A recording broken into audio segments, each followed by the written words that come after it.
Hi, I'm Rich Lakowski, and I'm the author of the On the Beaten Path series of drum instruction books. And I'm very excited to announce the newest additions to this series. It's called On the Beaten Path Beginning Drum Set Course, Level 1, Level 2, and Level 3.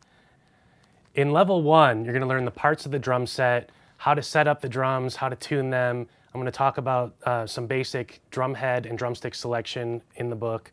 And you're going to learn basic hand technique, basic foot technique, and most importantly, you're going to dive into learning how to play actual beats played by real drummers on real songs. Some rock beats and rock fills from some of the greatest drummers in the world. The first beat you learn is from Meg White from the White Stripes, called Dead Leaves in the Dirty Ground. And you're going to learn a bunch of other beats from guys like John Bonham from Led Zeppelin,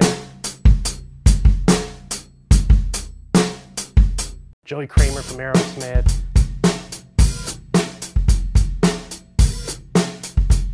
Dave Grohl from Nirvana,